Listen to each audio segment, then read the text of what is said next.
Hello students, welcome to Zenith Guru. और आज ही हम lecture number 2 improvement in food resources के। तो हमने लास्ट लेक्चर में काफ़ी कुछ कवर कर लिया था, ग्रेन स्टोरेज के बारे में, एनिमल हस्बेंड्री के बारे में, केटल फार्मिंग के बारे में। और हमने क्या क्या पढ़ लिया था, फर्टिलाइजेशन, पेस्ट कंट्रोल और हमारा क्रॉप प्रोडक्शन, राइट। तो ये सारे मेथड्स हमने कर लिया था। और आज हम पढ़ेंगे पोल्ट्री फार्मिंग के बारे में, जो हमारा टॉपिक रह रहा था, आज उसको कवर करने वाले हैं। Poultry farming is undertaken to raise domestic fowl for egg production. देखो, जहाँ पर भी सुनो ना पोल्ट्री फार्मिंग, इसका मतलब क्या हुआ, चिकन्स, राइट। तो यहाँ पे क्या करते हैं, हेन एंड चिक का टेक केयर करते हैं। किस लिए? सो दैट वो एग का प्रोडक्शन कर सके, उनसे उन्हें मीट मिल सके, right, and chicken meet. So therefore, improved poultry breed are developed and farmed to produce the layer for the egg and broiler for meat. तो ये क्या है कि अब इससे होगा क्या, देखो नए नए टाइप का, अगर सी ब्रीड, सुन लो पहले वर्ड तो सुना होगा आप लोगों ने, ये बेस्ट ब्रीड का एग है या फिर चिकन है। इसका मतलब क्या होता है, ये एक तो आपका हो गया इंडोजीनियस ब्रीड, ठीक है, और एक होता है एग्जॉटिक ब्रीड। तो करते क्या है, जो बाहर वाले, जो हमारे रीजन से बाहर वाले जो हैन होंगे या फिर जो भी एनिमल्स है, उनकी ब्रीडिंग करा देते हैं नॉर्मल देसी वालों से, ठीक है। तो उनको नया ब्रीड मिलता है। वो नया ब्रीड क्यों निकालते हैं? सो दैट वो बेटर प्रोडक्शन कर सके, जैसे in terms of poultry farming उनको बेटर एग मिल सके, क्वांटिटी ज़्यादा मिल सके, मीट की क्वालिटी अच्छी मिले उन्हें, इसलिए करते हैं। So the cross breeding program between the Indian indigenous, for example Aseel and foreign, that is exotic for leghorn.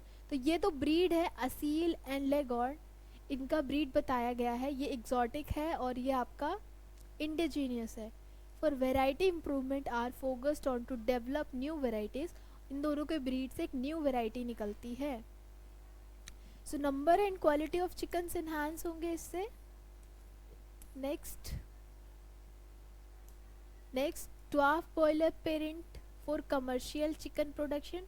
जो ड्वार्फ ब्रॉयलर पेरेंट होंगे उनको चिकन प्रोडक्शन में यूज़ कर लिया जाएगा। And summer adaptation capacity tolerant to high temperature.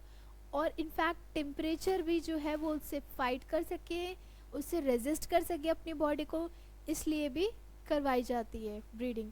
Low maintenance requirement, ज़्यादा requirement ना करें, लाइक जो ब्रीड हो वो इतनी स्ट्रॉन्ग हो कि उस पर मेडिसिनल या फिर जो भी है ज़्यादा ध्यान ना देना पड़े। And reduction in the size of the egg laying bird with the ability to utilize more fibrous, cheaper diet formulated using agricultural byproduct।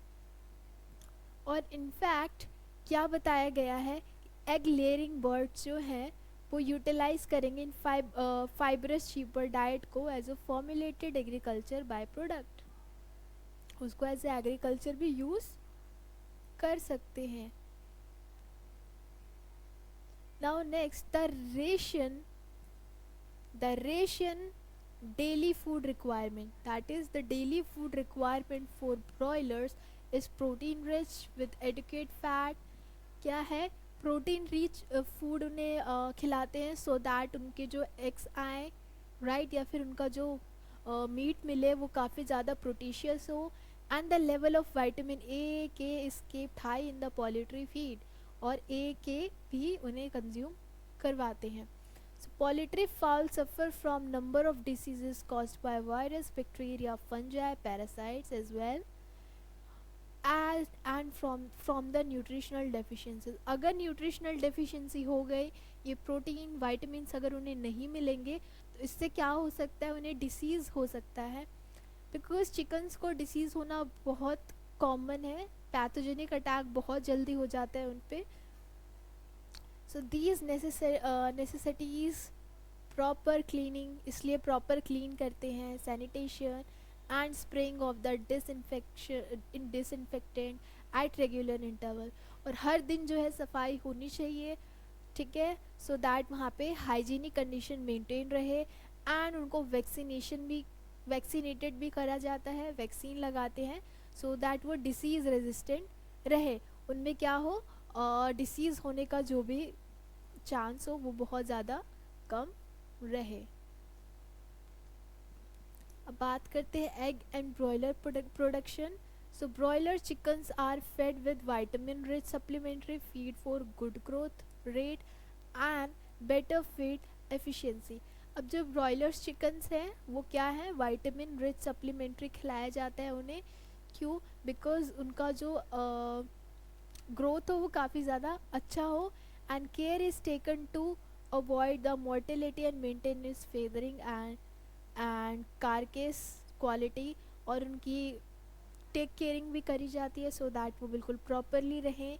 And they are produce as a broiler and send to the market for the meat purpose, और उनको रख के and बाद में उनको market में supply कर दिया जाता है मीट के लिए। For good production of poultry bird, good management practices. अगर अच्छे से बर्ड को गुड प्रोडक्शन चाहिए अगर बर्ड्स का, तो उसका मैनेजमेंट भी, मेंटेनेंस भी, मैनेजमेंट भी सब अच्छा होना चाहिए।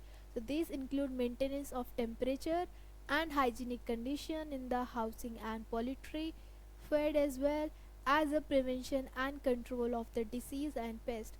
Also ये भी ध्यान देना होता है कोई disease या pest जो है वो वहाँ पर उनकी बॉडी पे ना लग गई हो। तो यही सारी चीज़ें हैं। नेक्स्ट बढ़ जाते हैं हमारा fish production. Fish is a cheaper source of animal protein. बहुत सुना होगा आप लोगों ने, fish is the cheapest source of protein for our food. Fish production include the fine true fish as well as shellfish such as prawn, molluscs, right. Prawn होते हैं, molluscs होते हैं। So there are the two ways of obtaining fish. दो ways हैं, natural resource which is called capture fishing, जो fish को capture कर लेते हैं, या फिर the other way is by the farming, या तो fishy culture called the culture fishery.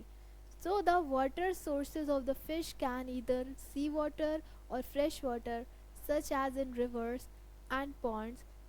Fishing can thus be done both by capture and culture fish of the marine and freshwater ecosystem.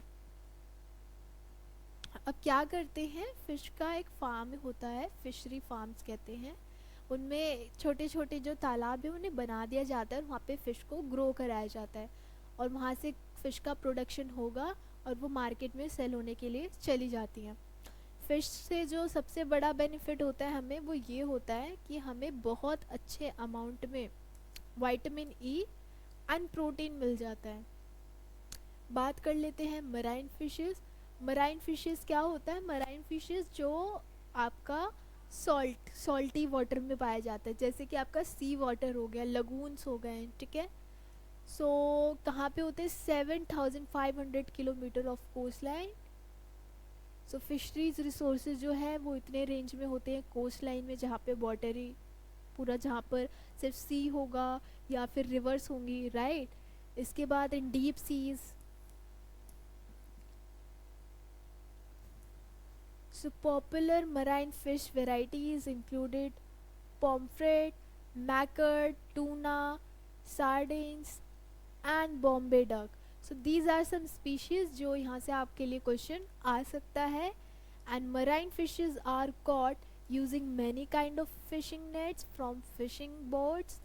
और जो marine fishes हैं वो fishing boat से like capture करी जाती हैं, right. Yield are increased by the locating large schools of fish in the open sea using the satellite and echo sounders. अब पता कैसे लगाते हैं कहाँ से, सी के कौन से एरिया में सबसे ज़्यादा फिशेज़ है जो हम इजीली कैच कर सकते हैं। कुछ डिवाइसेस है जैसे इको साउंडर्स हो गया, और कुछ सैटेलाइट्स होती है जो जाके पता कर लेती हैं। Some marine fishes of high economic value are also farmed in the seawater sea water में भी फार्म्ड होती हैं, and this includes find fishes like mullets, Bethke and pearl spot, shellfish such as prawns and mussel and oysters as well as seaweeds. तो ये सारी चीज़ें हैं जो मराइन फिशेज है. वेल सीवीड जो है वो कोई फिश नहीं है, ये एक क्या है, सी ग्रास टाइप होता है. ठीक है, सी ग्रास बोल सकते हो. And oyster are also cultivated for the pearl they make. और जो पेर्ल होते हैं वो किन से बनते हैं, ओस्टर से बनते हैं. In such a system the combination of 5 or 6 fish species is used in a single fish pond. और यही कुछ 5 से 6 स्पीशीज़ को जो एक सिंगल पॉन्ड में डाल देते हैं. And this species are selected so that they cannot do complete for food among them having different type of food habits. और इन सब का जो है, हर एक फ़िश का different type of food habit होता है. तो वो जो फूड हैबिट है उनसे ही उन्हें उनके अंदर प्रोटीन, उनको जो एनर्जी है वो मिलती है. सो दैट सबके लिए अलग अलग फूड रखा जाता है. सो कैटला कैटला फ़िश जो है सरफेस फीडर है ये. एंड रोहस जो है feed on the middle zone, इसको मिडल जोन में डाल देते हैं पॉन्ड के. And mrigals and common carps are bottom feeders. और जो मृगल है और आपका कॉमन कार्प्स है ये डीप लेवल पे होते हैं. ठीक है, बॉटम वाले लेवल पे होते हैं. And grass carps feed on the weed. और जो ग्रास कार्पस हैं वो वीड के पास होते हैं, नीचे बिल्कुल डीप में. Together this species can use all the food in the pond without competing with each other. This increase the fish shield from the pond. अब देखो होता क्या है, सिंपल से एक स्ट्रक्चर बना देते हैं.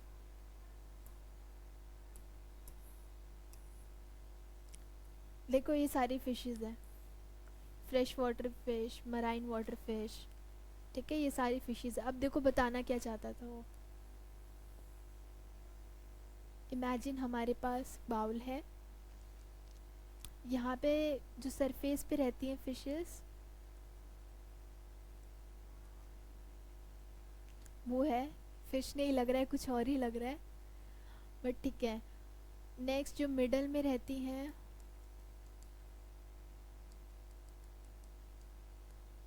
ये मिडल वाली फिशेस हो गई आपके. और यहाँ पे बॉटम वाली हो गई. अब यहाँ से फूड जो है इनके पास डाला हमने, पहले ये खाएगी. अब जो बच जाएंगी फिशेस वो मिडल वाली खा लेंगी. अब इससे जो बच के नीचे आ जाएंगी वो डाउन जो डीप बिल्कुल रहती हैं वो वाली फिशेस खा लेंगे. तो कुछ इस तरीके से फिशी कल्चर में इन्हें न्यूट्रिशन दिया जाता है.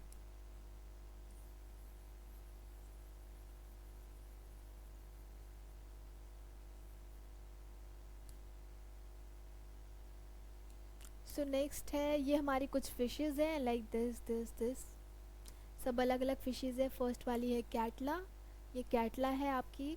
और ये है silver car. This one is, देखो उस शेप से पता लग रहा है, कैटला, सिल्वर कार. और ये है रोहस. ठीक है, और ये है आपका ग्रास कार्प.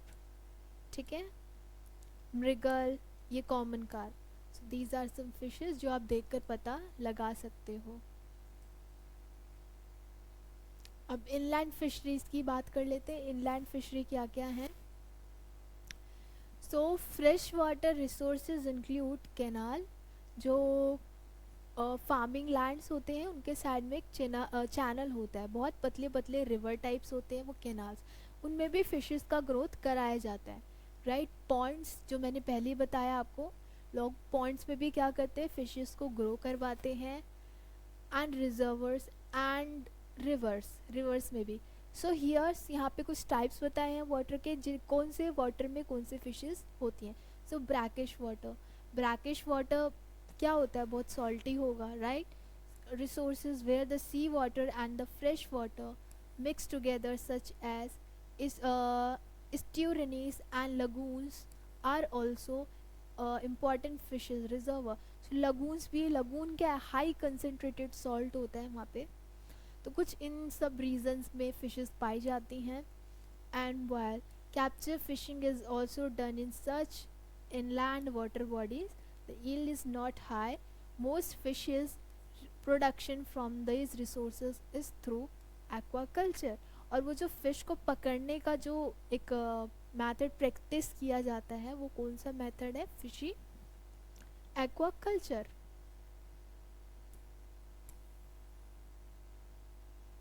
नाउ फिश कल्टी fish culture is sometimes done in the combination with rice crop.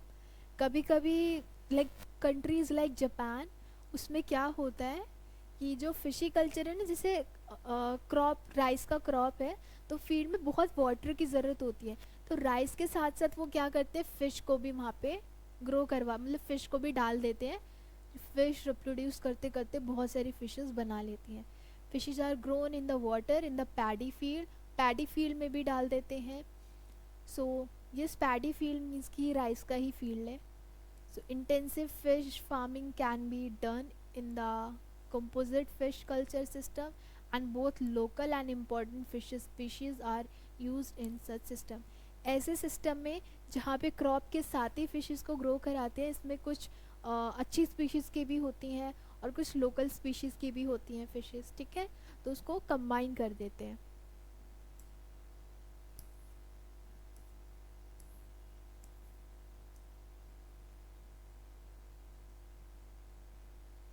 Problems देख लेते हैं. प्रॉब्लम्स क्या क्या है? One problem with such composite fish culture is that many of this fish breed only during the monsoon. Because क्या है, कुछ fishes की जो स्पीशीज़ होती हैं वो सिर्फ मानसून के ही टाइम पर ब्रीड करती हैं. तो ऐसा करने से क्या होगा, आपने भले ही उसको पॉन्ड में डाल दिया बट वो ब्रीड नहीं करने वाले हैं, मतलब उनकी क्वांटिटी उतनी ही रहेगी. Even if fish seed is collected from the wild, it can be mixed with that of other species as well. और अगर हमने उस फिश सीड को अगर हमने कलेक्ट किया है कहीं वाइल्ड रीजन से और हमने उसको मिक्स कर दिया है दूसरी स्पीशीज़ के साथ, so a major problem in fish farming is lack of availability of good quality seeds. तो क्या है, गुड क्वालिटी की सीड्स अवेलेबल नहीं होंगे. बिकॉज वो सरवाइव कब कर पाएगा, जब उसे अच्छी सीड्स मिलेंगी खाने को, right. To overcome this problem, ways have now been worked out to breed these fish in pond using hormonal stimulation. तो इसका सॉल्यूशन जो निकाला गया था वो था hormonal stimulation. This has ensured that the supply of pure fish seed is desired quantities. So that वो fishes को अपने ही डिज़ायर्ड क्वांटिटीज़ में क्या कर सकें, ग्रो करा सकें या बना सकें.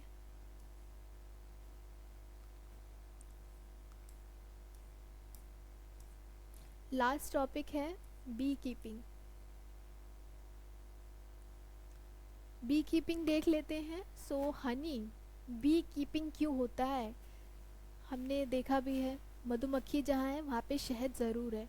सो honey is widely used and therefore bee keeping for making honey has become an agriculture enterprise. So yes, bee keeping भी क्या है, वो भी क्या है, एक तरीके से फार्मिंग है, right. So since bee keeping needs low investment, बहुत कम इन्वेस्टमेंट की ज़रूरत होती है इसमें, farmer use it as an additional income generating activity.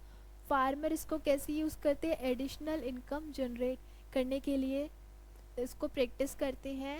And in addition to honey the beehive are sources of wax. जो beehive होता है वो क्या होता है, वहाँ से कुछ वैक्स क्या कर लिए जाते हैं, एक्सट्रैक्ट कर लिए जाते हैं जो मेडिसिनल पर्पस से होते हैं, मेडिसिनल चीज़ों में मेडिसिन बनने में हेल्प करती हैं, right. And the local varieties of bees used for commercial honey production. और ये जो अलग अलग वेराइटीज़ हैं ना बीज की, वो क्या कहते हैं, कमर्शियल हनी प्रोडक्शन करी जाती हैं, जैसे कि आपका एपिस सिराना. तो ये कुछ स्पीशीज़ हैं जो बताया गया है. Apis cerana indica commonly known as Indian bee. सो याद रखना है इंडियन बी कौन सी होती है, Apis cerana indica. Next, A डॉर्साटा।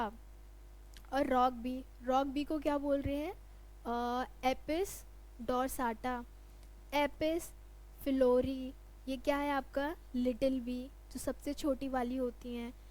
An Italian B variety that is Apis mellifera has also been brought in to increase yield of honey। और जो एपिस मेलिफेरा है वो क्या करती हैं, बहुत अच्छा हनी प्रोडक्शन भी करती हैं, right.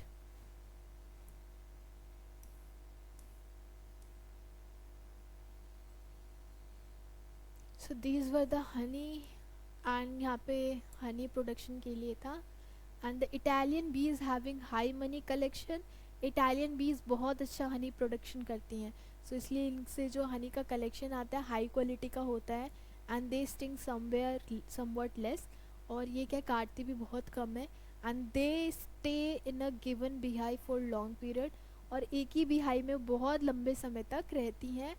And breed very well, और ब्रीड अच्छे से करती हैं। For commercial honey production bee farms और एपियरिस हैज़ एस्टेब्लिश्ड, तो बी फार्म बोलो या फिर आप बोलो एपियरिस, तो ये सब कंस्ट्रक्ट बनाए गए हैं, इस्टेब्लिश किए गए हैं। The value of quality of honey depends upon the pasturage और the flowers available to the bee and nectar of the pollen collection. अब ये क्या होता है, तो अब बी प्रोडक्शन करेगी हनी की, तो उसका फूड भी ध्यान देना होगा। तो फूड कहाँ से उसको मिलता है, नेक्टर। नेक्टर क्या था, nectar is a sweet juice, nectar is a sweet juice.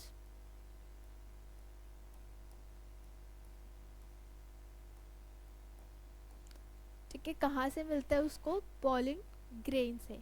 सो वो पॉलिन ग्रेन को एज अ रिवॉर्ड खा लेती है, उसी से हनी का प्रोडक्शन करती है। तो ये भी डिपेंड करता है कौन कौन से फ्लावर्स की स्पीशीज़ जो है वो हनी भी कंज्यूम कर रही है, उसी हिसाब से जो है हनी की क्वालिटी भी मेज़र करी जाएगी।